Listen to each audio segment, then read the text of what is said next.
Um, Thank you, everybody, for your patience. And I would like to welcome on your behalf Paul Dumpleton, based in Rochester in Kent. He's a dental technologist. Will take us through pretty much his journey in digital dentistry and how to make his digital restoration, especially on the implant-supported crowns. Um, I would like as well, Paul, kindly, if you can highlight the day-to-day problems you come across as from your point of view and the impact of these problems and I would say glitches on our work as clinicians. What things you will be looking for when you receive a STL file or when you receive impression? What things you would probably think would be better from our point of view to save some time to do before taking the impressions, and what sort of communication or bits and of information you want us to send to your lab on the docket or in the email in order to get the best possible outcome for ourselves and our patients. Without any further ado, I'd like to welcome Paul, and here you go, Paul. You can start now, please. Okay, hello. I presume everyone can hear me. My name's Paul Dumpleton, and I'm the head technician and managing director at Smile Design Limited. Thank you all so much for joining me tonight and giving up your evening during these very strange and worrying times.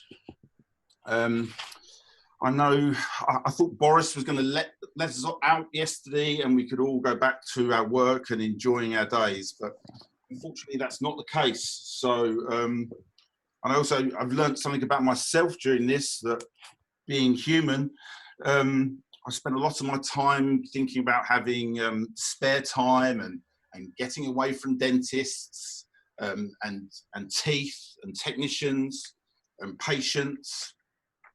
Not so much our craft. I do love the craft, but now I've been offered this free time.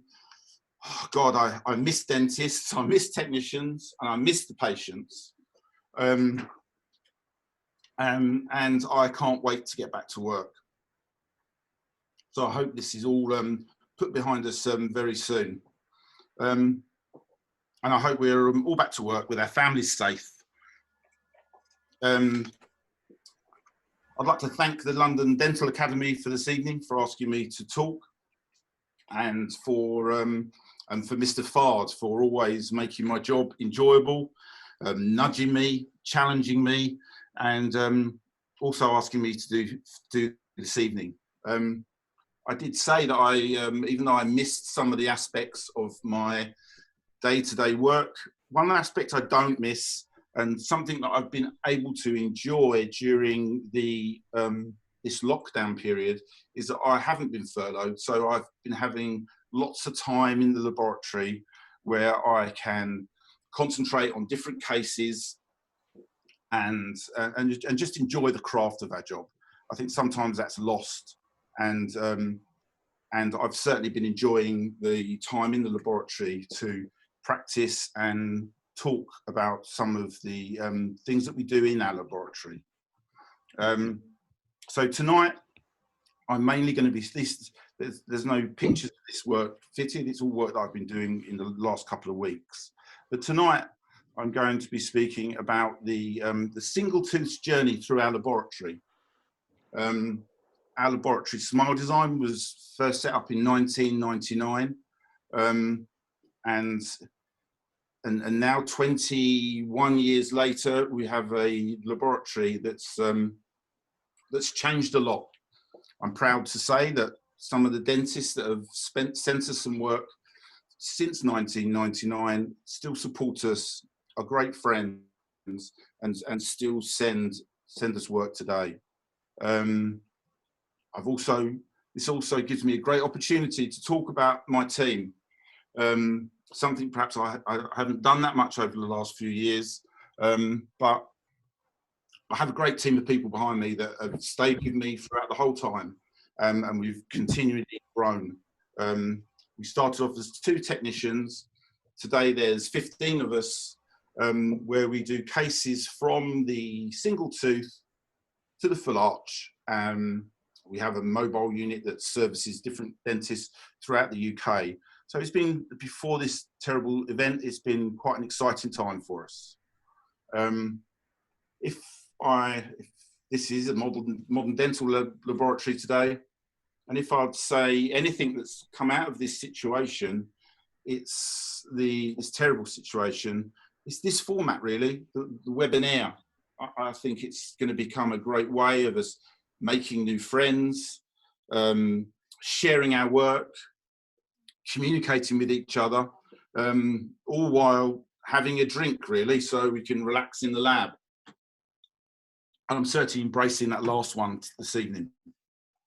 And I hope when all this is over, I'd really like to extend out my arm to anyone that would like to, if anyone hasn't spent much time in the laboratory, to come and spend some time with us at our laboratory. We do many things, making teeth. We have a technician here at the moment that has built a milling machine, and he's milling articulators or making articulators. So there's many different things that happen at our laboratory. I think our direction is quite unique, and our aim is to do be the best laboratory servicing our dentists that we can, using, and I've said this in the title about digital and analog, using classical dental restorations and implant solutions just through a mixture of digital and dental manufacturing. We've actually employed at our laboratory a master technician recently whose role is to train the staff and link the aspects of digital technology. I think I see personally a lot of cases. Paul, sorry to interrupt you. Are you moving your screen? Because it's not moving from my side. Or are you still on the first slide? I'm just about to start moving it, yes. Sorry, I was enjoying my voice. And can you hear me? If you can adjust your camera a little bit so we can see you more, please, if you don't mind. All right, okay, sorry. Thank you very much. Okay. So yeah, we have a technician that is trying to link. I see a lot of digital smiles that look very digital. So we're trying to embrace the new technologies and bring them together with the traditional analog techniques, just to harmonize our restorations and give them longevity. So before I go on my team, I can't say enough about good things about my team. Being a technician, we're making things from materials that change shape during manufacture. You have to have a passion to create. We're actually recreating things that are missing, working with people, and today understanding all the new digital technologies that come to us, constantly trying to get better. And I'm constantly trying to tell the guys at our laboratory to be brave with their shapes, taking on criticism, and going forward. So yeah, thank you very much to the team of Smile Design. Tonight, however, I will be talking about our processing points for the single tooth implant crown and our considerations. The collection, the things that are emailed to us these days, the model production, diagnostics, planning the cases and the working times, designing to the diagnostics, things that need to be ordered, abutment considerations, the material that we make the crowns from, how the way that we consider the new digital technology and how we layer these crowns, and our quality control, delivering our products back to you guys. Process one, when you need our services at Smile Design, we have 2 members of staff that are constantly driving all day, and we also use FedEx and the DPD service. If you contact us by 12 o'clock, everything's collected and will be with us by about 10:30 the following day. And the digital world we live in, it will all be tracked and traced, so we can hopefully keep a record of where everything is. The other option, and the interesting way we receive work these days, is via email. Sorry, Paul, the slide's not moving as yet. Are you still on the? I'm in email and booking in. Can you just, I think it's not moving, so can we retry again, please? Is it moving now? No.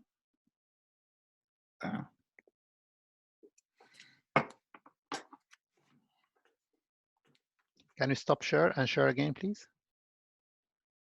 How about now? It's still on the same slide, on the first slide. Oh, really? Yeah. So if you can stop sharing, please. It sometimes happens because, and share, please, again. Sharing. Yeah.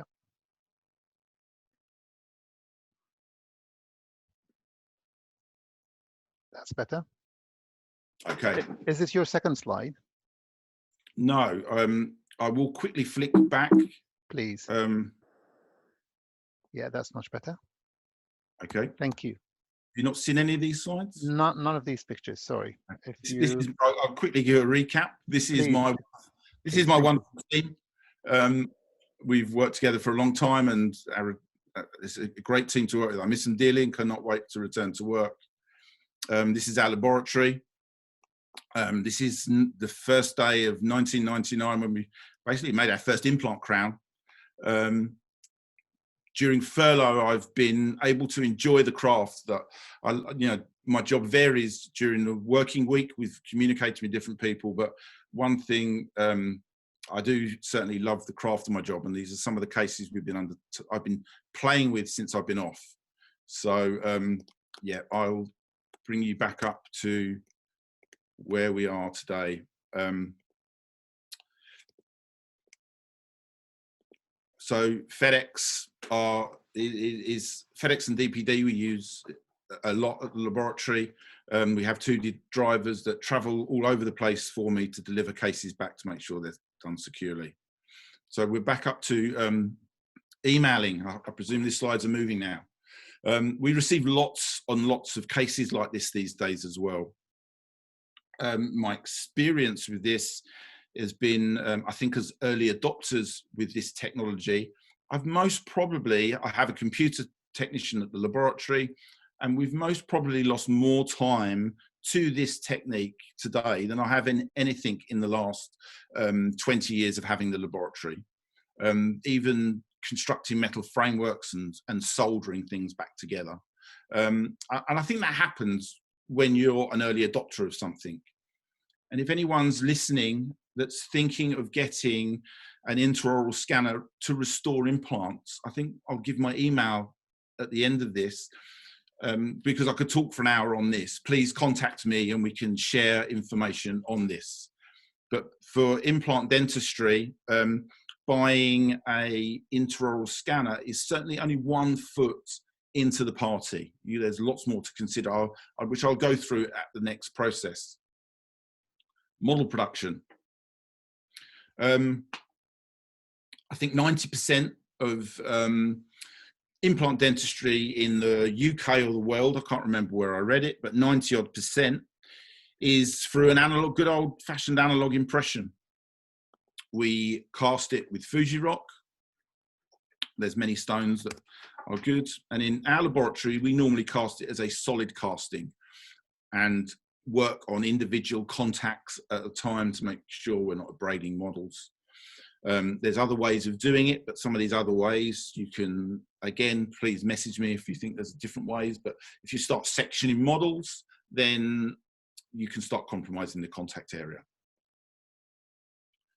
Going back to the digital pathway, if you're thinking about digital technology, digital scanning, and you already are processing your implant cases digitally, I'll be keen to hear how you restore it. We do many in the laboratory. Most of our cases we push forward with the ELOS scan bodies. For people that aren't familiar, if you have an intraoral scanner that you're using for making a conventional crown or your ortho, and you start to consider having a digital pathway for your implant work, you need something called a scan flag. Now, the scan flag is the thing that's going to communicate the position of the implant to the surroundings.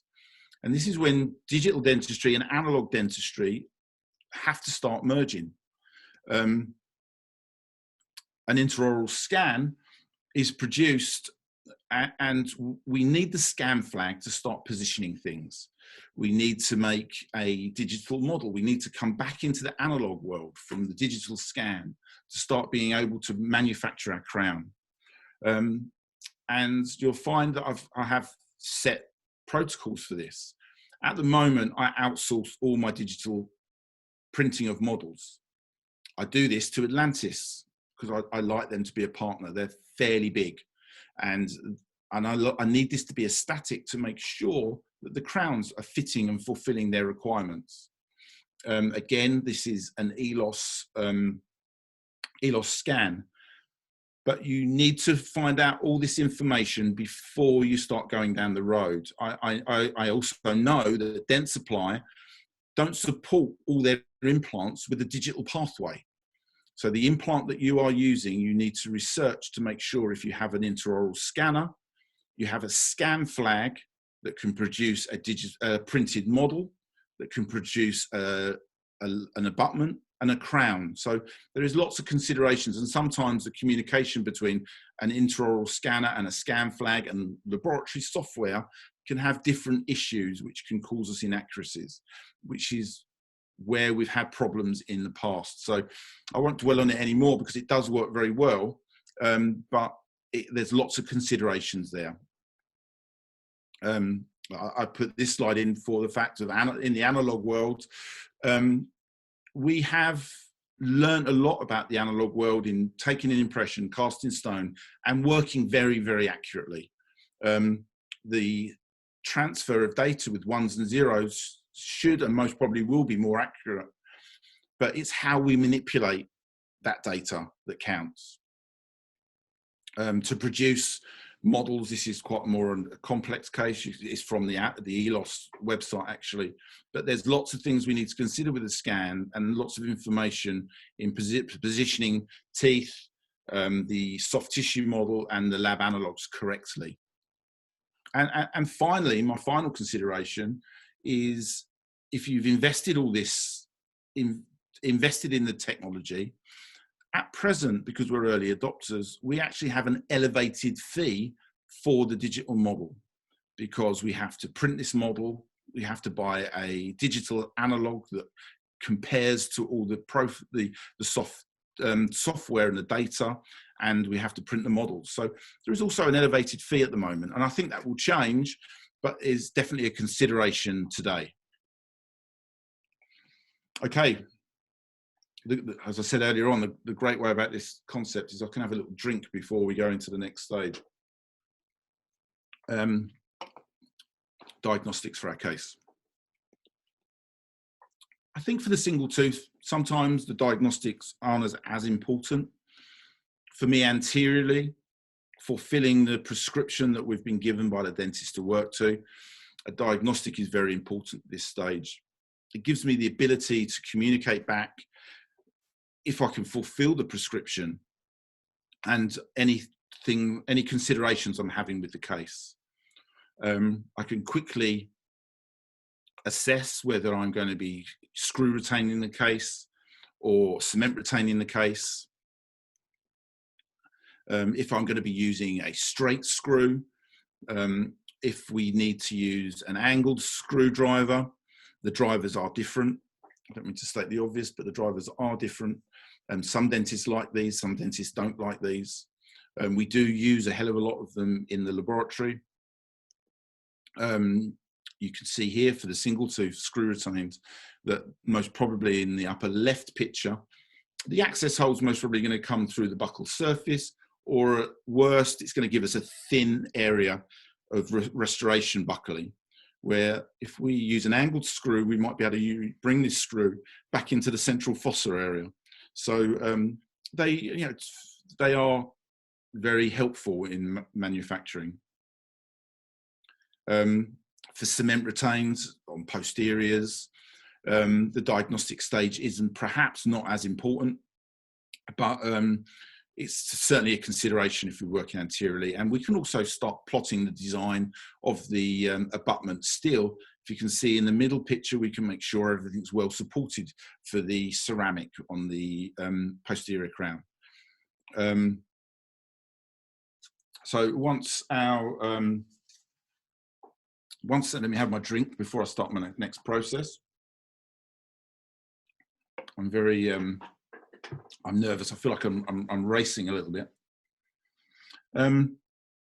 So once we have, we've agreed the diagnostics, and we can start creating our cases. Diagnostics has been agreed. In our laboratory, we have things called always. Now, the always are things that we apply to every case. I'm hoping that they communicate back to our clients. They know what we're doing with every one of their cases, even though some clients restore slightly differently, and we will adjust that technique to our clients if they so wish. But if they haven't put any reins on us, then this is the way we go. These are always hopefully cut down confusion in our laboratory.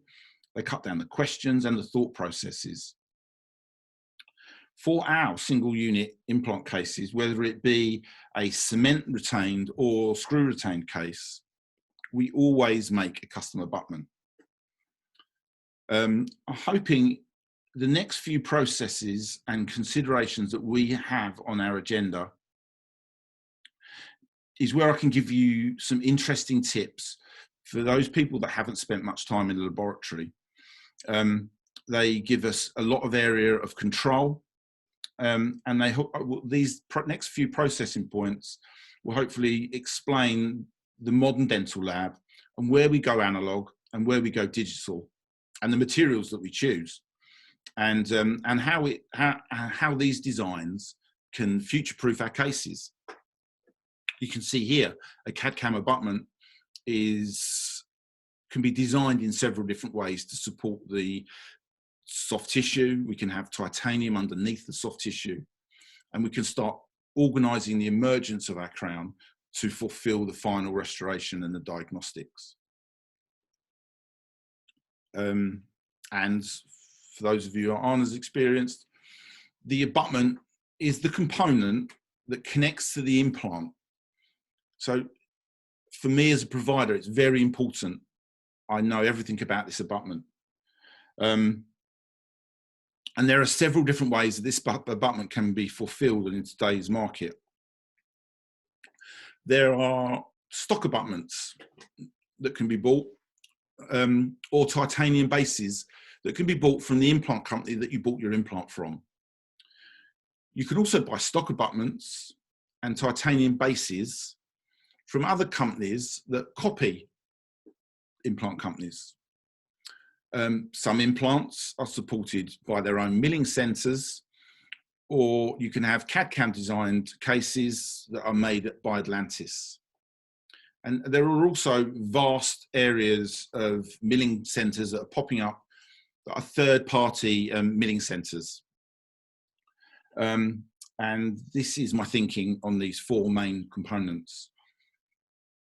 The stock abutments, whether they be from the implant company that you've bought your implant from or a copy company, these are analog and they are generic in shape, normally round, and they have a set collar height.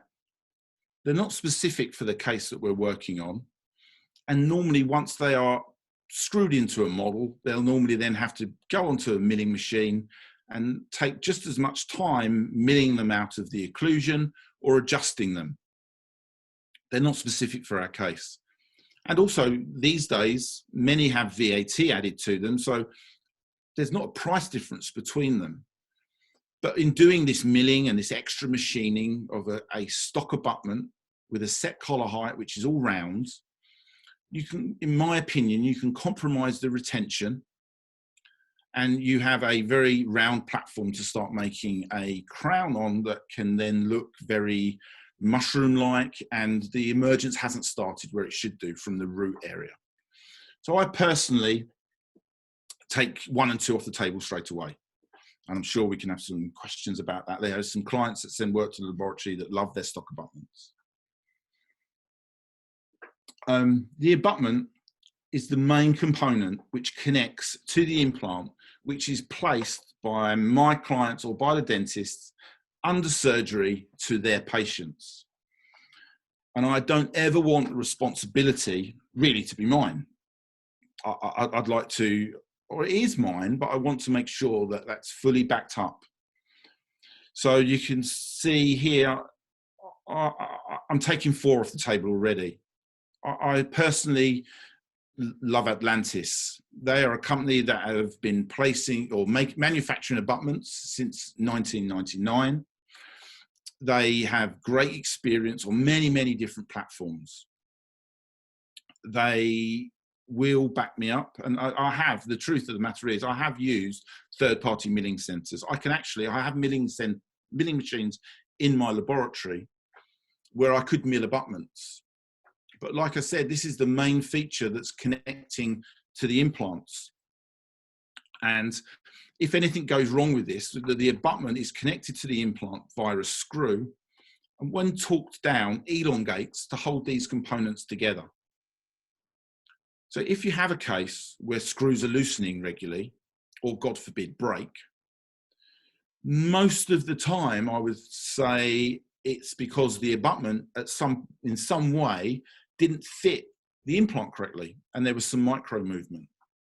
So if you do have a screw that loosens quite regularly, perhaps always use a new screw, or find out where the abutment was made, which is why, as I said, I use Atlantis for this, because I know that if there is any problems, Atlantis will be sending reps. Gillian, I don't know whether you're listening, but they'll be sending reps along to investigate what our problem is and supporting us in this restoration. Now, there is other considerations why I use Atlantis at this point. Now, our case is digital. Our case is digital on our screen. It's no longer analog. At this point, I can design a model and I can design the abutment. Now, sometimes the model will be made in America and the abutment might be made in Sweden.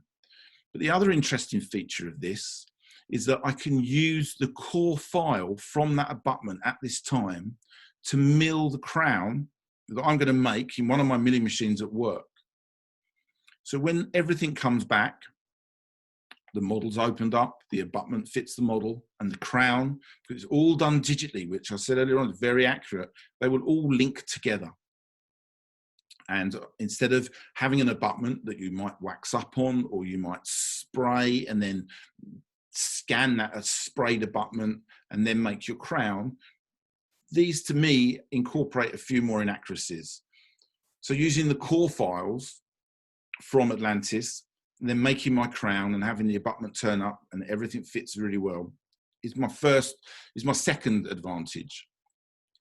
My third advantage, now being digital, is that Atlantis store all these files forever, I think, since '99. I maybe need to be corrected on that, but I know they store them at present.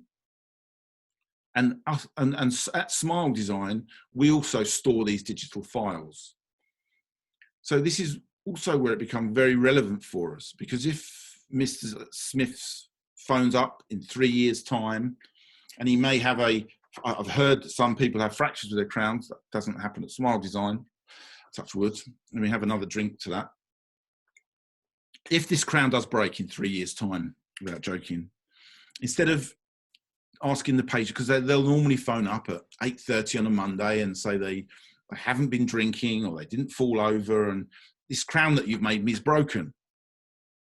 Well, instead of asking them to attend the surgery, taking it off, making temporaries, because we're in a digital world now, we've realized that it's more cost effective. If you contact the laboratory, we can then reprint this patient's mouth with the abutment. We can then remake them a new crown. So you could make sure the patient's okay to attend the surgery in 4 or 5 days' time. And within that time, we can get the machines to print off a new model, to make a model with the abutment on, so we can then make a new crown. So when the patient represents, we can take off the crown that's broken, and we can make them a new one. And we can then analyze where this all went wrong. So to my knowledge, no companies at the moment like Atlantis store the core files. And I may be wrong because the digital world is progressing so quickly. But my conclusion to these parts, and where hopefully I can help us in the future, is that we restore all our single teeth cements retained or screw retained with a custom abutment, which is mainly milled at Atlantis, giving our restorations the best quality of fit and support, which is also at this point future-proofed. Our restorations most of the time are in titanium, which is in contact with the soft tissue. There are dentists now that ask them to be in zirconia, and obviously they're in charge of them restorations. But we can also manipulate the margins to contour the soft tissue, support the ceramic. And to me, at the moment, this gives us the flexibility. This gives us the flexibility to make a crowns in different materials, but by optimizing the core file to make sure that it's a fantastic fit. I do like this technique. I can have another drink. Processing point 8, substructures and full contour and the case planning. For the single tooth, there are 4 main materials that we're working with today. Emax, I think it's a great material for natural teeth. I'm not the biggest fan on implants, but it does work very well if we're doing combination cases of natural teeth and implants, and it's most probably the only area that I'd use Emax on an implant case. Maybe if we're doing a screw retained full anatomical Emax on a posterior tooth, that will then give us the ability to use the cement that we need to use to make sure we fulfill the color requirements of the case. Zirconia oxide, the advances in this material are growing and growing all the time. For the single tooth, it can fulfill anything. Posteriorly, we can do a monolithic posterior restoration. I don't necessarily love the monolithic restorations, especially anteriorly. It just blocks all the light out. I'm still a big lover. I actually work in our porcelain department, so I'm a lover of laying these ceramics and controlling the light. And zirconia at the moment can block that. I think I have these slides here. I can also, I'll talk, these the Emax. The zirconia here is, it has a low flexure, so you have to be careful with it on larger cases. But it is developing loads. There's new techs coming through now where you can use this with great soft tissue connection as well. The PMMA, I think this material is going to develop for all sorts of restorations. We're actually using a polyether PMMA material at the moment, which is guaranteed for 10 years in the mouth. I think they do. I obviously haven't. We've started making a few. They still absorb water, so they most probably will tarnish a little bit more. But I think the PMMA side of the materials is going to develop with the milling machines a lot more in the next few years. I'm an old grey-haired technician now, and I have been making bonded crowns on implants since 1999. I am very emotionally attached to these. They can be used as screw retained or cement retained and can be manipulated in many, many situations. So for me, the bonded crown is still a great love and passion. I'm still using them for lots of different cases. In between stages, I'm going to have my drink. The processing 9 is the layering of ceramic and the finalization of our cases. I will say that I work with, oh, my voice is breaking. I think Sally's listening on her iPhone. I've worked with a technician called Sally Smith in this department for 16, 17 years, who would most probably walk into any laboratory in the country. You have a break, Sally. So yeah, it's an honour to work with her. I look forward to seeing her back after furlough. This is the area that I work with Sally. I mean, when we work together, we hate each other most of the time, and she asks me questions and I ignore her. So I'm dearly missing ignoring her. But this is an area that I work in the laboratory.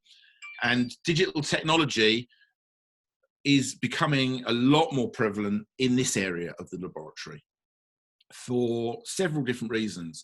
We have Dropbox, we transfer an email sent to us constantly for the finalisation of these cases. Some dentists send us the shade tabs. And it was only recently that I realised that in dentistry, there is no standard for colour. All manufacturers make their own interpretation of shades that we produce. And I only realised this recently for composite, for ceramic, for anything with colour. And this can be a big problem, especially if we're making a single central for a patient and they want it to match the other central. I hate these patients. If they could just have it nice bleach colour, then life would be a lot easier. But how do we do this? At the moment, for our single tooth, there's a lot of emotion involved in this. There's no standard for colour. So if we pick the B2, which one of my dentists loves, if it comes to the laboratory, any pot of different B2 that I can pick up in the laboratory from different manufacturers, they all fire differently. Now, this was a problem to me, and we've had many cases that have yo-yoed, even with WeTransfer. And also, like I've said, for early adopters, with this new technique, we've also had cases that yo-yo. But this new technique is a digital technique that I'm really persevering with and pushing forward. And there is some new software that was launched at the beginning of the year that is starting to make the technique a lot more predictable. So for anyone that has never heard of it, it's called eLab. And it is capture, calibrate, and create. And it was set up by these three fantastic guys. And it's a technique that I'm pushing forward with, and I urge you all to get a lot more involved with it. It works with Nikon and Canon cameras, which I think most of us have. We have to buy, and we have to polarize the flash and the lens for this to work. We need a white balance card, which they have in the surgery and we have in the laboratory. You need to take the picture with set settings. We do have it needs to be taken in RAW, obviously, and they're the settings that you need there. And we actually do have a PDF that we supply to the dentists that are doing this. And if anyone would like it, I'd by all means email it to you after this. So at present, with no standardization for colour in dentistry, and the fact that we're trying to hit these colours with materials that most probably don't match because it's all an emotion. This really intrigues me, because once we've captured this picture, we can then start plotting coordinates of the colour, the luminosity in the case, how much red's in the case, how much yellow's in the case, how much grey's in the case. And it gives us the ability to take the picture with the same card and the same settings that the dentist is taking in the surgery, but now in the laboratory. And once we've captured these pictures in the laboratory, we can put them into the file that the dentist sends us on the computer in the laboratory and start using a calculator to see if our crown matches what's in the mouth. We're now doing digital try-ins. They can be performed in the laboratory. We're not using A1s or B2s shade tabs anymore. We're using an LAB values that are set within the computer system, and we can then start doing digital try-ins. And here we have a final restoration, which is on a model, which was done. This was done by Sasha Hines, one of the people that set up this system. But you can use a delta alpha calculator to do the digital try-ins. And the delta alpha calculator will tell you if there's a difference in color between two objects, basically. And this is a case that I recently just finished just before lockdown. The single central, it's not the greatest of pictures. We can't see the emergence and stuff, but the colour is very acceptable. So so yeah, that's my my journey of considerations of single teeth.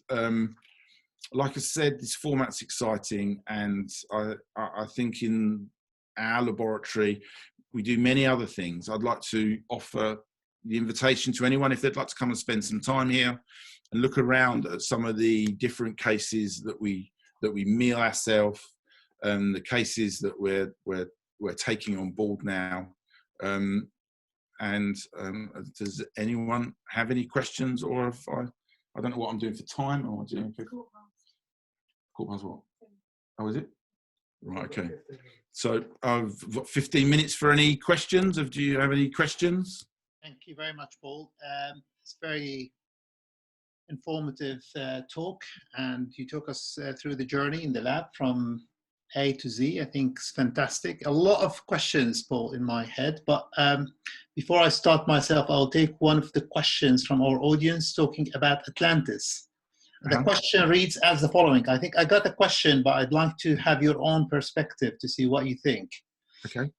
Saying, with Atlantis, I sometimes get back angle-corrected single crown, where the screw is inside the abutment and the crown is cemented over the abutment, and screw can't come out completely. Basically, access channel is not angle-corrected. And this is achieved via angle-corrected screw head. Will Atlantis move towards angle correction like tie base, which can overcome this problem? Okay, well, I would say to the person is if it's ankle lock. I think he's a specialist prosthodontist, and I think he is probably experiencing some problems with the ASCs, angle screw channels. Okay, there is so if it's with Atlantis, at the angle channel with Atlantis, the Ankylos one is a captive screw, but with all the other implant systems, it isn't a captive screw. Perhaps if you just had the abutment, the screw would remove, but the crown that's been made over the top of the abutment that may have been connected in the laboratory hasn't allowed for the fact that the screw is bigger than the normal screw, so it's captivated within the crown. So if the access hole is made bigger, for any other system other than Ankylos, that screw should be removed. You should be able to remove that screw. You can also order second screws as well. Right, Paul. I think I come across this problem myself, and I do use a lot of Createch and Atlantis, other all the, I would say the CAD/CAM centers. And the problem is sometimes you can't get the screw out of the restoration. Not necessarily I want to remove it, but sometimes if there is any damage or anything, you can't see what's going on. Yeah. If you have a case from Atlantis and it's not Ankylos, to my knowledge, and all the ones that we work with in the laboratory, when the abutment comes back, the screw removes from the abutment. You have to make sure that these angled screws are larger. So you have to make sure that the crown that's made on top doesn't captivate it. I've got another question, Paul. I think here the clinician Harman is saying, I use Astra implants. So obviously he's talking about Astra implants. And obviously he seems to have some problems in terms of getting screws out, especially when you have got the angle channels. Okay, yeah, that does remove with Atlantis. So I don't know why that's happening, perhaps. Or I'm not quite sure whether his technician uses Atlantis or different center for his restorations, like Createch or Aram or even... That's why it's one of our always. We always use Atlantis at present. So, and I have used many others in the past. I may be corrected. I don't think Createch and some of the other milling centers are as proactive with core files and saving them core files for us and the production of models and things. So, right. I'm not as experienced with them, but I'd perhaps ask your laboratory to compare, and perhaps I will compare the difference between Createch and Atlantis. But that's why I use Atlantis, because they store everything, and especially with the Astra implant, I know we do a lot of Astras. That is the screw's removable. Perhaps it's being captivated for another reason. Right. Paul, I'd like to, you are obviously a senior technician, you've been in the business for a while and you know what's going on. Now, each company designed their own screw head for different angled screws and screw heads. Yeah. Do you face any problems with that? As a clinician, we do face problems with the screwed or with the angled screws heads. Yeah. And every time I receive some work, because we don't know where the work being made or milled. So we don't know whether it's coming from Belgium, from Spain, from America, we don't know. And I keep asking the technicians, please send me the certificate where the work being milled or centered. Yeah. We don't have that problem. We keep it pretty simple and static. If a dentist instructs us to use a stock abutment, I do as I'm told. If they've paid attention and to whatever their feeling and emotion to the cases, and they want a stock abutment used, then I'll do as I'm told. If I'm left to my own devices, I keep it as an always. I always use Atlantis at the moment. They've been doing it longer than anyone else. That means that our partners know that it's going to be an Atlantis abutment with an Atlantis screw, whether it be straight or screw retained. And I also know that they will have the correct drivers for that screw, which means they haven't got to worry about their records if they've sent it. So really, if you're the laboratory that you're using, you need transparency. We send them certificates back with all our cases, so they know that that's the certificate for that case, so we can keep it. And if there's any problems in the future, we have that certificate, we have that number, we store it in the laboratory, we give it to the dentists so they can organise the case if there's any reason they need to activate it in the future. Right. And the second issue, Paul, which we are facing with these angle screws is the torque. Obviously, in the lab, you don't need to torque your screws. Light touch will do the job. Probably one screw, universal screwdriver will do everything for you. From our point of view, every screwdriver has to be there on the day. Yeah. Otherwise, the whole appointment, 2 hours is gone if we don't have the screwdriver. Yeah. So do you think that it's time now that we need to have universal type of screw heads for all these angle screw heads? Given the fact that some patients coming to see us after 20 years, 30 years, even 35 years, where the restorations need to be removed, to be amended or to be changed, if we don't have this screw in 20 years' time, I don't think we'll be able to do anything about it. Yes, it would be advantageous for the angled screw to be common to all the different places, and I know it's not at the moment because it's a vast market that people are trying to populate, and within that vast market, they're all putting their own twists on it, and you have to remember that with an angled screw, the angled screw, it's not just the angled screw that's different, it's the abutment that's also different. So the abutments are wider, allowing us to use an angled screw. So within that design process, they're all putting their own slants on it. And at present, it's very, very important that you find out where the angled screws come from, because otherwise in time to come, you'll have problems. You'll have to make sure that is recorded. Thank you, Paul. What's your view or intake on monolithic zirconia for especially big restorations? You can see that trend nowadays, especially in the cosmetic world, where people are using a lot of monolithic, where they do everything from zirconia and then they polish it, send it, and all will be unfortunately at a fixture level, which is a contraindication most of the time. Yeah, I mean, we still manufacture a hell of a lot of metal bonded in the laboratory. Zirconia, we have milling machines, we have several milling machines, and zirconia I personally use on single units monolithically. And I have got some cases that I can show you in the next few months, which are full arches, but they're titanium bars with zirconia sitting on them. But saying that, anteriorly 3 to 3, I'm still layering the ceramic on them, because there's lots of cases that I see monolithically that I don't like. And I think a lot of people are jumping on this bandwagon of monolithic zirconia. But I personally, I've invested a technician to come into the laboratory to be a trainer because I don't like the monolithic results. So we're layering as well on top of ours. You have to be very careful with zirconia, especially if you're screw retaining it, because you can easily put it under tension and it will break.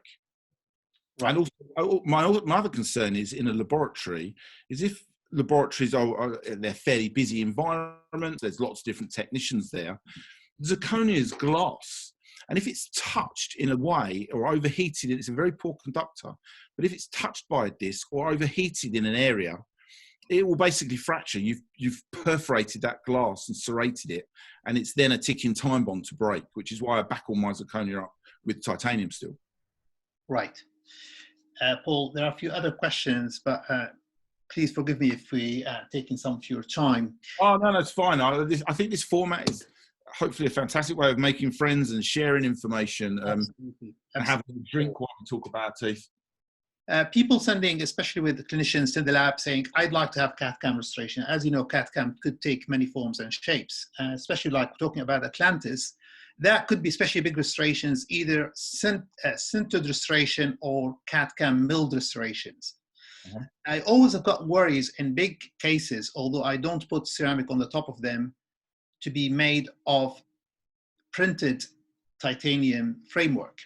Have you come across any problem with that in terms of the printing technology and the strength from the flexural strength and the compressive strength of these bars or frameworks or beams?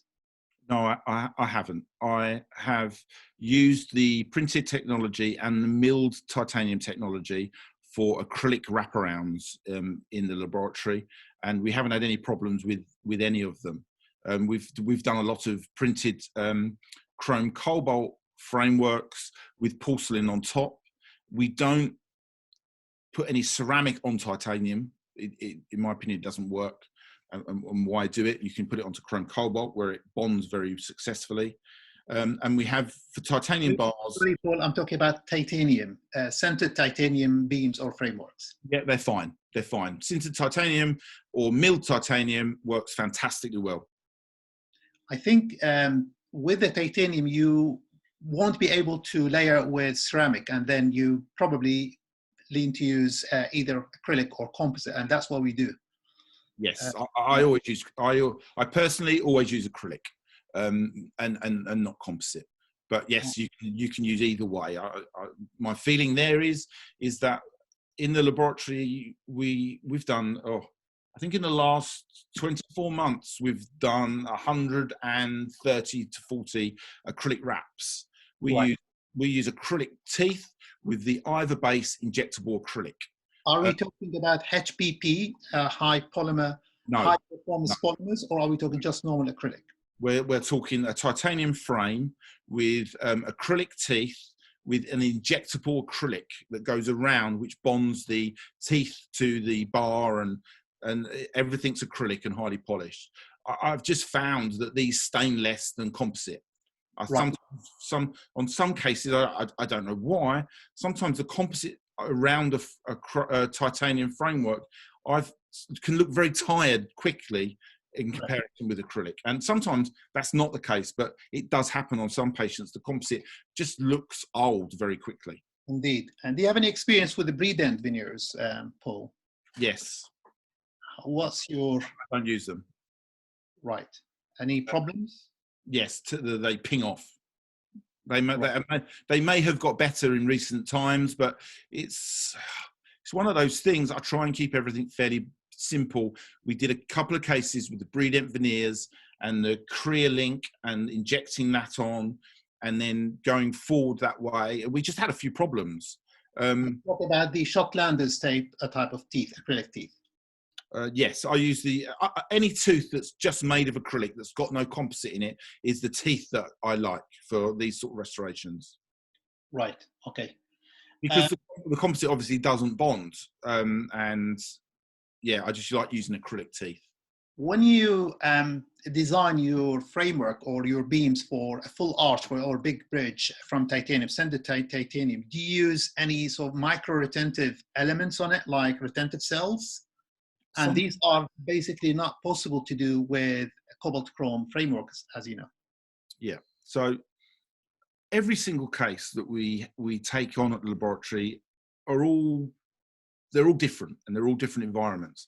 Sometimes the overjets and overbites and the occlusal forces and the designs that we use. I don't know, can you see me flicking through the pictures? Yes, yeah, quite nice. So this is cobalt chrome.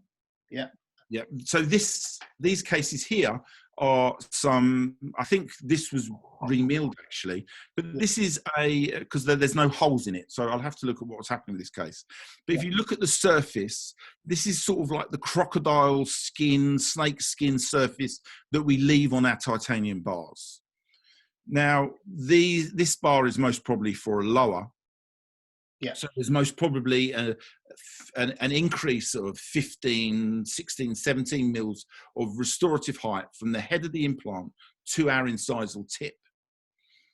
And this will most probably mean that I can, the acrylic tooth, I can keep 80% of that acrylic tooth. Right. I can then have a crocodile skin around my bar, and I can inject acrylic to it, and it will all stick together. If this was on an upper, and they had a big ridge, and there was only a limited amount of space from the incisal tip to the ridge, then the bar would be designed differently. There's not one set design for one case, because in our experience, these teeth can come off in different positions in different cases. So I don't have one set design is the answer. They vary case to case. Right. We've got some colleagues talking about the zirconia crowns on tie base, or not tie base, stock abutments or milled abutments. Yep. In America, some colleagues seem to like the technology or the idea of putting them together by friction. I'm not sure you've done anything or heard something about it. I had a long discussion with one of our friends in California, was talking about all single restoration. They use zirconia shell on titanium base or titanium framework, and then they hammer them together. Okay, I've done some Accurus crowns, which is where you, with the retaining abutment, and you have a gold coping, and that is friction held together, the Accurus system, and I think that is also a Dentsply milled option. I haven't had any experience with, was it hammering zirconia to metal? Correct. And I haven't come across this, to be honest with you, but they're talking high about the performance. I would do it for one simple reason that worries me, is that zirconia is very good at compressive strength. It's very strong compressively. Yeah. If you're hammering it to something, you're putting tensile strength on zirconia, and tensile strength within zirconia is terrible. It hates it. It's not strong enough. So if you're hitting something and creating tensile strength within zirconia, I'd be very concerned. Right.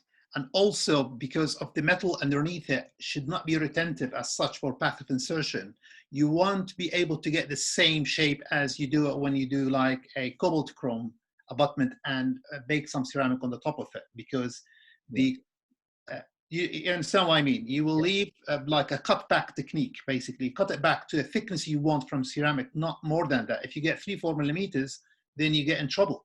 Yes, and I also, adding to that as well, I never have chrome cobalt abutments that I bond porcelain to, because there's then an area of underneath the soft tissue, you have chrome cobalt there.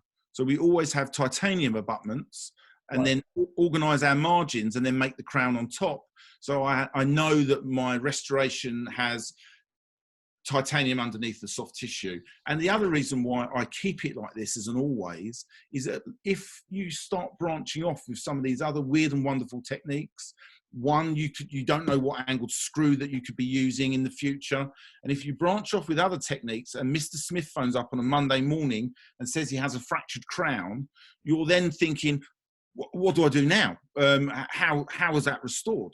But if you've stuck to the way I was suggesting for the single tooth, we can make them a new crown quickly. It's cost effective for the whole team. It's quick for the whole team. And we can have a new crown that fits that titanium abutment straight away. So you have to be careful if you start going off. And there's lots of different milling centers that have lots of different ideas, but they all have trade-offs. So it's making sure that you future-proof your case and you're managing that trade-off. Right. And Paul also is like observational, anecdotal point. I found that the labs in the UK, generally speaking, ahead of us of the game in terms of digital technology, scanners, and we're still behind as clinicians, probably due to the constraints of the finance, of the investments, or the public sectors where we work when we have got to protect the public money. Still, I've got some concerns about superstructure and selling people the digital technology for complex restorations, i.e. full arch restorations, complex bridges. What's your intake on STL file coming to your lab, comparing single units or 2 units, 3 units to big structures? Do you have any problems in terms of the fit accuracy or the manufacturing process? Yes, we manufacture 3 units and less digitally from intraoral scans and nothing above it. I know that I'm very friendly with Atlantis because they support my business very well in the fact of the core files and the manufacture of their abutments. And if I have any problem with my dentist, they will then support us as a team. And I know that Atlantis, for argument's sake, don't support or won't mill things over 3 units yet. And I personally, and even for their own implants, they don't have a digital pathway with an intraoral scanner for some of their leading implants. So that is still an early phase, early adopting, and it's something that I personally steer away from at the moment because I can't guarantee you guys the success or failure of it. And for the sake of taking an impression and then taking it digitally, we can still use the digital side of the materials and future-proofing our cases, but we're not relying on it on fit. So we still have impressions, we still verify the models, and then we start going digital with the bigger cases. I don't accept them. Anything over 3 units, I'm not accepting really, or I've limited experience with it. Right. So basically, if you've got a 3-unit bridge or 2, 3 implants, still you go for verification jig using Duralay jig prior to the milling or centering your superstructure. No, if it's on a 3-unit bridge and it's a couple of implants, then I'll make the case. I was more referring to if you have 4 to 6 implants and you're doing full arch work, then yes, I still verify them cases. But smaller cases, 3, 4 unit bridges, then no, because I will manufacture the abutments. I'll make sure they've all got a common path of insertion, even if they're in different sides of the arch and they're 2 single units. I try and get them all to line up so we can future-proof the case, but then I'll just manufacture as normal. I won't verify them, but for all on 4s, all on 6 scenarios, then yes, I verify. Couple of questions, Paul, before you go, please. I know that's no, please. Your time. What makes you decide on the framework to be tooth shaped, like cutback, or like a beam with some retentive elements like pins or some undercuts? It's the space that's available. The space that's available with the case. If the head of the implant to incisal tooth position needs to be measured, we need to know how much of the function, if it's going to be if it has an overbite, if it's, yeah, we try to keep the overbites to a minimum sometimes on the upper, depending on what material we're restoring in. So that's right. Yeah. Yeah, there's a whole cocktail of considerations there, but. If you're using full arch ceramic bridge, then you will take cut it back as a tooth shape like this one. So this one here is an interesting case. This is an all-on-4, I think, and we have the preview tried in at the surgery, so they can try it in. This is, and we also have a copy of this made so they can go away with this. So they're wearing this bridge, and we have our own copy. And when they want to go forward with it, we template it and we mill our bridge like this. So I think the slide is somewhere else. So we can, once that's templated, we can then mill the framework to the template so we know everything is supported. Right. Well, Here we're back to an analog scenario where we mill the actual restoration that they're wearing. We have a copy of it. We mill it in the analog world. We can check it all on the articulator, and then we scan it and copy scan. We don't go back into the digital world and redesign it digitally for us, because we can then make slight alterations. So we don't know whether things are supported correctly. Right. Thank you very much, Paul. I've got a question which is really pretty much a bit technical, Paul, more clinical, but probably you can shed light from your own perspective when you're trying to fit restoration and make the best possible fit for us when we receive our work. When you receive impressions, and you receive a lot of them every day, and you've got, some of them are abutment level, and some of them are fixture level, and some of them are mixed between abutment and fixture. Do you get nervous when you see mixed type of impressions or levels, or do you prefer something over other? No, not really. No, not really. I think I'd get nervous if it was a dentist that had sent me the case for the first time.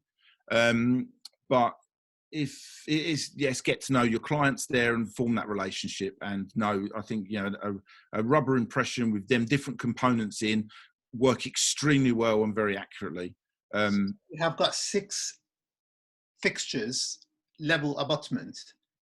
You would be able to fit it perfectly, even if you use like what you showed us, a zirconia or complex structure. Do you think the restoration will be seated properly, given the fact most implants or all implants coming as engaging implants from the internal, or index implants or surfaces? There would be a process to restore this.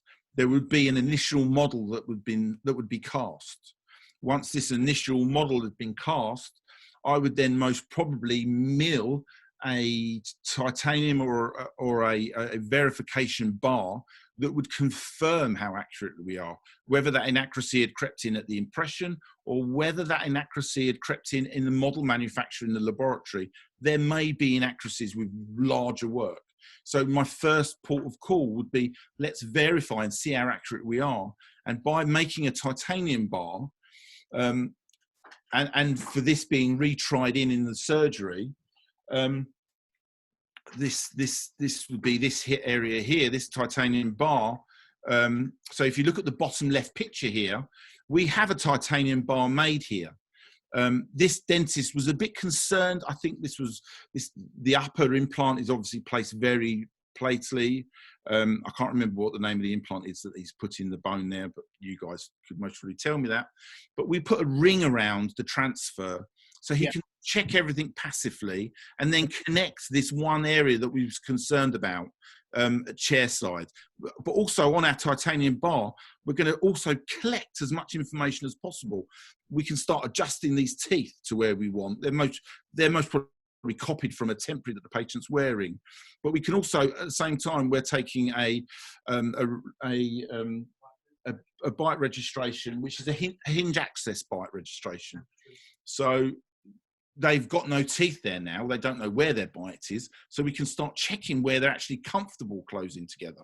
So yes, what I'm trying to say is, no, I wouldn't say they're accurate, but let's work together and find out if they are accurate. Right. A last question, Paul, from one of our attendees, saying, do you sometimes get a bridge with screw retained on some fixtures and cement retained on other fixtures in the same bridge? I had a recent case like this. Yes. Yeah, they can work very well. Right. So you will proceed with making such restoration for the clinician? Yes, I think they can work very well. I used to make some like that with some components cement retained, say because of the angle of emergence, and it's easier to have that cement retained. So we're not using an angled screw, we're cement that one because the angle of the implant is a problem. We can make a nice retentive abutment there in titanium, and then utilize screws from some of the other components and screw them in. And it's a great way making sure that everything's passive as well. It's an easier journey to make sure things are passive, combining the two. Excellent. Thank you very much, Paul. It's been very, very interesting session. I enjoyed it thoroughly, and I'm sure everybody is on the Facebook, on YouTube, and also on Zoom enjoyed their time, and I think we need to have more of your time, Paul, if you don't mind, in the future. Well, thank you very much. I hope Fard's listening. Hello, Fard. He's a fantastic man. Thank you very much. I think we can select a few cases in the future, and we go through these cases from the beginning till the end. Just makes sense to some of our audience, especially young dentists, to see the process of digital dentistry, how it works, from taking impression or scanning, sending it to the lab, and sort of communication, and what is going in between till we get the restoration finalized. But on behalf of everybody and myself, I'd like to thank you very much for joining us tonight and for giving some of your valuable time. And very much hope you can join us sometime in the near future, hopefully after the lockdown has been eased and we can do a bit more. Oh, I'd love to. Thank you very, very, very much for letting me speak about dentistry. I hope everyone's well and safe, and we can get back to, you can all come to the laboratory and have a glass of wine. Thank you very much. Thank you very much, Paul. Thank you very